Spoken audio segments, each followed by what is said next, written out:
Lily, I'm sorry, but could you lend me $5,300? Dexter, what the hell?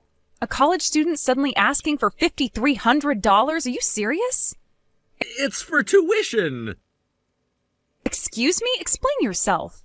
I thought your university's tuition wasn't something you'd have to worry about like this. What's going on?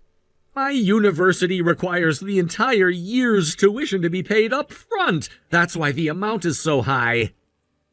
You've got to be kidding me.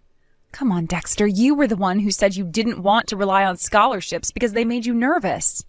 You promised that you'd work hard and earn enough to cover everything during your time in college.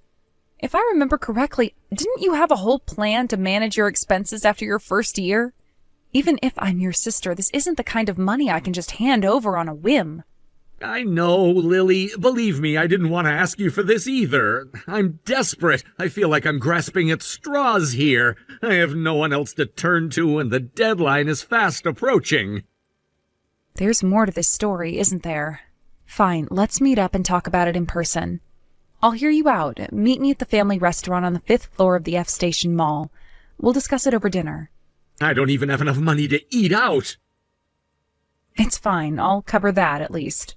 Thank you. I really appreciate it, Lily. I owe you big time. I'll tell you everything when we meet, I promise. You better. Don't try to gloss over anything, all right? Yeah, I'll be honest. I know this is a huge inconvenience for you. I'm sorry.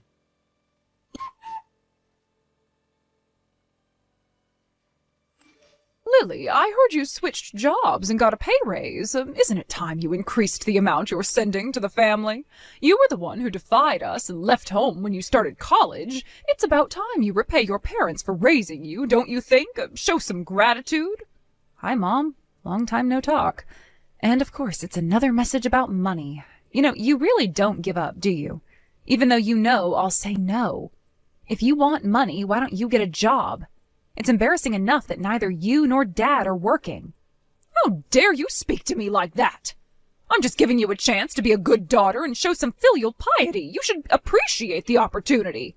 Maybe I'll reduce the amount I send to 10 cents from now on. Excuse me, that is clearly a typo, right? You meant to say you'd increase it to $1,000, didn't you? No typo, I meant 10 cents. What the hell? Living alone comes with a lot of expenses, you know. Plus, I'm still paying off my student loans. Honestly, I shouldn't even be sending anything to you at all. And speaking of this gratitude you keep bringing up, let's clear something up. In case you forgot, I paid for my high school tuition myself. I worked part-time jobs to cover it. Wait, what? Yeah, you heard me. And for college, I relied entirely on scholarships to get by.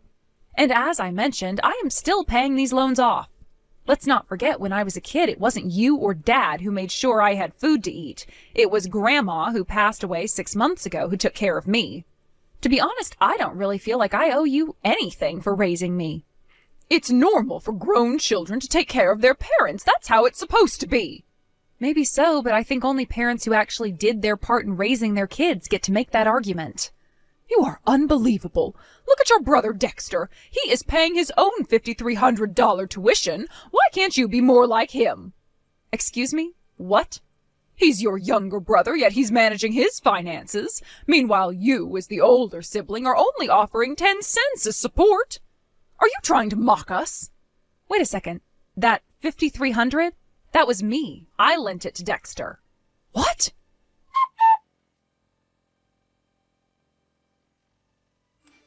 I just spoke to your father. He said the $5,300 we paid at the time of Dexter's college enrollment was definitely deposited into Dexter's account. Why are you snooping through Dexter's bank records without his permission? And recently your father said Dexter gave him $6,000 too. Do you honestly believe that money was meant for Dad? Are you seriously that naive? Your father is furious. He says it's ungrateful for you not to increase the amount you send to us. What kind of daughter are you? I'm already sending $500 a month, aren't I? Are you actually pushing me to cut it down to 10 cents? Well, your father said, then stop sending anything at all. Even those measly 10 cents aren't worth it. He even joked that Dexter seems to be doing just fine earning money, so we will rely on him instead. Unbelievable. You're seriously planning to mooch off a college student now? But I can't wrap my head around it. But you know what? This might actually be a good opportunity to bring up something I've been meaning to discuss with Dad. And since you're here, I'll fill you in too. What are you talking about? The $5,300 Dad mentioned was indeed for Dexter's first year of tuition, but the $5,300 I'm talking about is something entirely different. It's the amount Dexter worked hard to save this year for his second year's tuition. He took on multiple part-time jobs to cover it himself. Wait, what?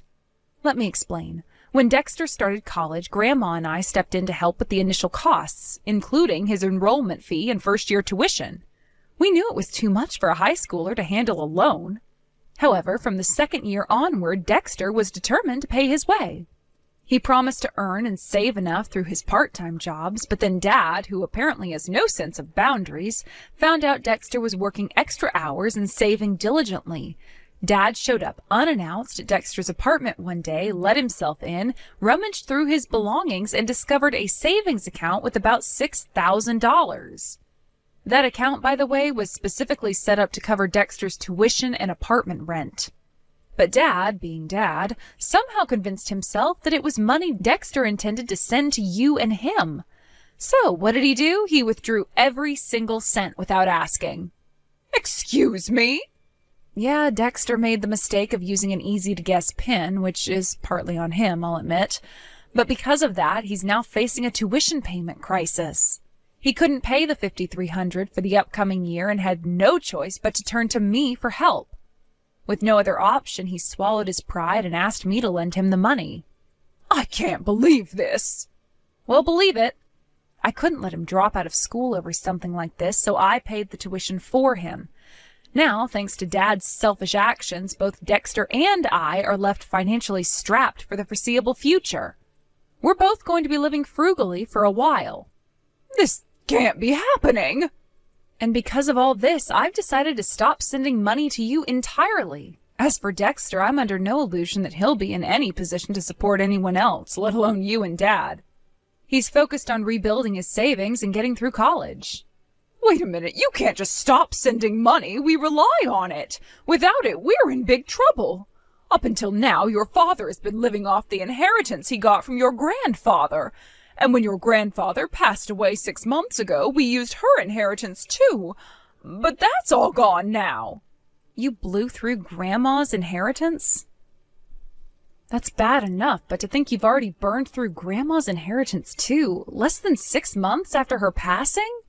What is wrong with you two? Do you even realize how irresponsible that is? Oh, don't you dare lecture me. We used most of the inheritance for Dexter. He's the eldest son and the rightful heir of this family. Everything we did was for him. Oh, please, let's not kid ourselves. Anything important involving Dexter was either paid for by Grandpa or Grandma. You two were just along for the ride. What are you trying to say? I'm saying that now that the money you've been relying on has run out, Dexter has finally realized what kind of mess he's in. He's doing his best to stand on his own 2 feet and build a future for himself. So I'm asking you, no, I'm telling you, don't interfere with his efforts.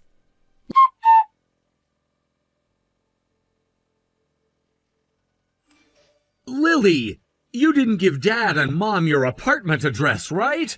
And I'm pretty sure you didn't tell them where you work either. Yeah, I didn't. Why? Can I stay with you for a while? Just temporarily, I promise. What's going on?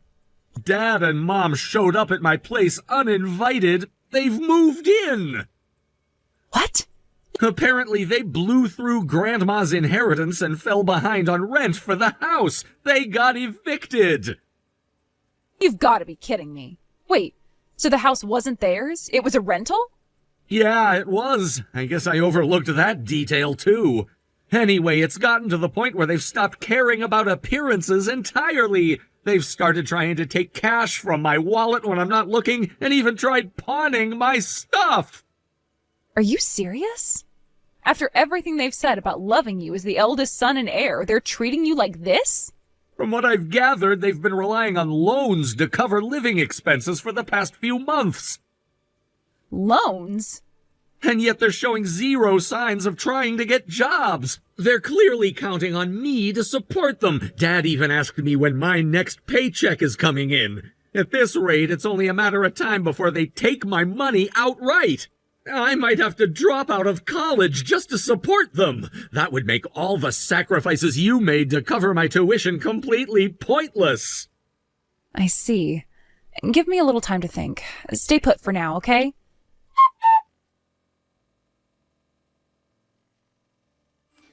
Dexter, can you hang in there for a couple more days before we deal with this? Yeah, I think I can manage. My paycheck doesn't come in for another week anyway. If you have a plan, I'll try to wait it out. Actually, I don't think you should wait at all. Tomorrow morning, take all your valuables with you when you leave for class. After that, don't go back home. Instead, head to Station A after school. Station A? Your destination is an apartment near Station A Mansion. It's a 5-minute walk from the station. A mansion? Wait, who lives there? You've met them before, back when you were in high school. Oh, I get it. You mean your boyfriend, right? The one who just came back from his overseas assignment a month ago? Bingo! Since I don't want Dad and Mom figuring out where I live, I thought this was a good alternative. Plus, if you're going to hide somewhere, it might as well be somewhere with strong security. When I asked him for help, he didn't hesitate. He said he'd take care of you.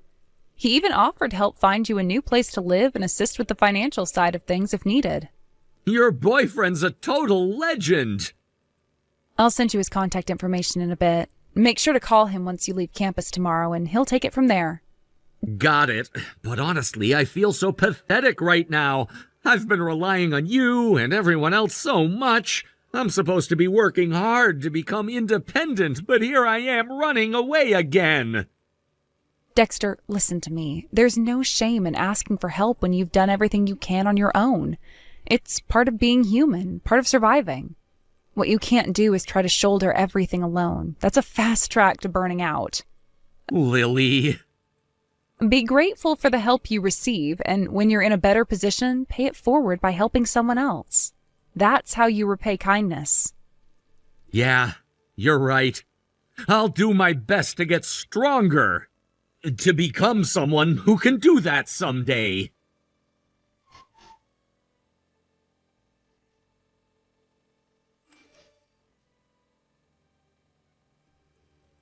Lily, do you know where Dexter went? He left for university 2 days ago and hasn't come back since. Then this morning, some big, intimidating men suddenly showed up, and before I knew it, your father and Dexter were shoved into a black van with them. Oh? I was half asleep when they barged in, so I couldn't put up much resistance before the car sped off. I think we're in another state. It looks like some kind of company dormitory or something. Your father and I were both dumped here. That's the dormitory for Oniwa Corporation, a construction company. What? Oniwa Corporation? Yeah, I guess you wouldn't know about it since you've never worked a proper job. What are you talking about? What does this have to do with anything? Oniwa Corporation is famous for its employee training. They're known for turning even the most troublesome people into respectable, functioning adults. That's where Dad, and eventually you, will work to repay their debts and hopefully reform themselves. What? Why is this happening? If money is the issue, then Dexter or you could simply give us the money as part of your filial duty. There's no need for us to work like that. Dexter and I want nothing more than to get as far away as possible from toxic parents who are perfect examples of what not to become as adults. Toxic parents?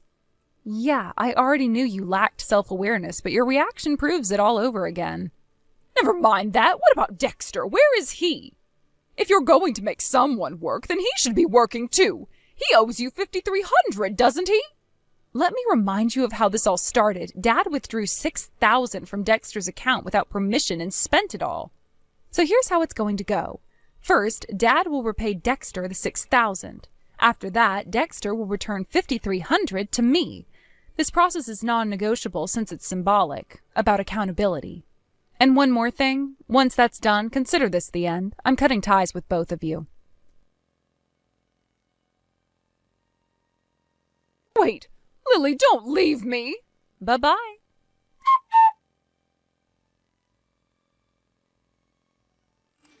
The arrangement with the Oniwa group was made possible through the efforts of my boyfriend. It turns out that his father happens to be an old schoolmate of the Oniwa Group's president. When I confided in him about the frustrating situation with my parents and my desire to resolve it somehow, he kindly offered to intervene. As a result, the Oniwa Group not only agreed to take my parents in, but also welcomed them into their company as live-in employees without hesitation. While all this drama unfolded, Dexter, unbothered by the chaos, successfully completed his move to a new place. Now he's completely immersed in a rigorous daily routine. He works part-time jobs with incredible dedication, using his earnings to cover all his living expenses, rent, and tuition fees. Despite this challenging schedule, he still manages to attend university without compromising on his studies.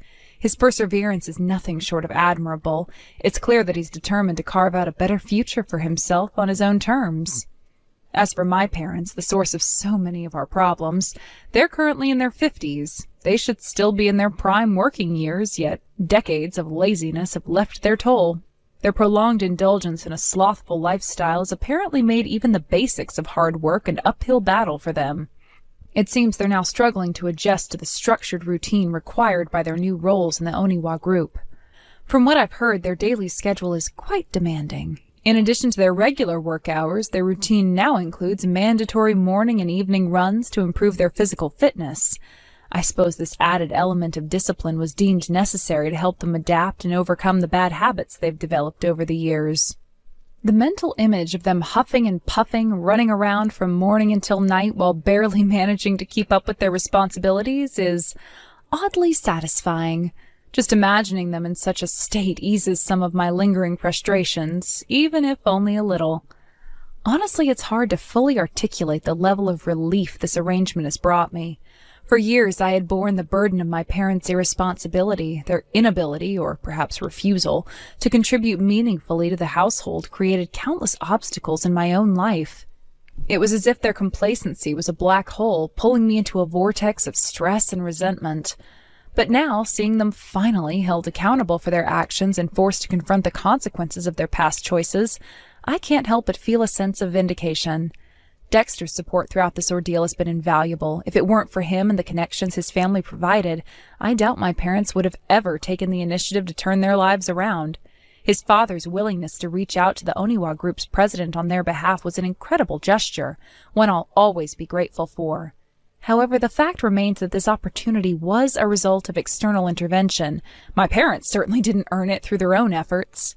Their acceptance into the Oniwa Group as live-in employees came with the understanding that they'd need to drastically change their habits. The president made it clear from the start that laziness would not be tolerated. It's a no-nonsense environment where everyone is expected to pull their weight, and slacking off simply isn't an option. This newfound structure has forced my parents to step up in ways they never had to before. Meanwhile, Dexter continues to inspire me with his work ethic and determination. Watching him juggle part-time jobs, university classes, and his personal goals is a reminder of what can be achieved through sheer perseverance. His ability to manage his finances independently and maintain a sense of purpose despite the challenges he faces is something I deeply admire. Reflecting on the stark contrast between Dexter's disciplined approach to life and my parents' previous lackadaisical attitude highlights just how much they needed this wake-up call. For too long, they had taken the easy way out, relying on others to shoulder their responsibilities. This new chapter in their lives, though undoubtedly tough, is a necessary step towards their personal growth. Interestingly, the transformation isn't limited to their work habits. My parents' new routine has also had a noticeable impact on their health and fitness levels. The daily runs they're required to do have apparently been a shock to their systems, given how sedentary they had become over the years. At first, they complained incessantly about the physical demands, but over time, they seemed to be slowly adjusting. I've heard that they've even started to take pride in completing their runs without stopping to catch their breath, a small but significant sign of progress. Despite their complaints and struggles, I can't help but feel a small sense of satisfaction knowing that they're finally experiencing the reality of hard work. It's not that I wish them ill, far from it. If anything, I hope this experience serves as a turning point for them, motivating them to become more self-reliant and responsible individuals. However, the fact that they're being held accountable for their past behavior, even in this relatively controlled environment, is undeniably gratifying. This entire situation has taught me a lot about the importance of boundaries and the need to let people face the consequences of their actions. For so long, I had tried to shield my parents from those consequences, hoping that my efforts would somehow inspire them to change. But in the end, it was only through external intervention, through the involvement of the Oniwa group, that they were finally forced to confront their own shortcomings. At the same time, Dexter's resilience and independence have become a source of inspiration for me. His ability to navigate his own challenges with grace and determination is a testament to the power of personal responsibility. Watching him build a life for himself piece by piece has reaffirmed my belief that change is possible, even in the face of adversity. In moments of reflection, I often find myself imagining my parents running laps around the Oniwa group's training grounds, drenched in sweat and gasping for air as they struggle to keep up with the demands of their new routine. It's a mental image that never fails to bring a small smile to my face, a quiet acknowledgement of the poetic justice at play. Perhaps this experience will ultimately be a blessing in disguise for all of us. For my parents, it represents an opportunity to grow and reclaim a sense of purpose that they had long since abandoned. For me, it's a chance to finally let go of the resentment I had harbored for so many years and focus on building my own future without the weight of their shortcomings holding me back. In the end, I can only hope that this chapter serves as a turning point for all of us, a moment of reckoning that paves the way for a brighter, more balanced future.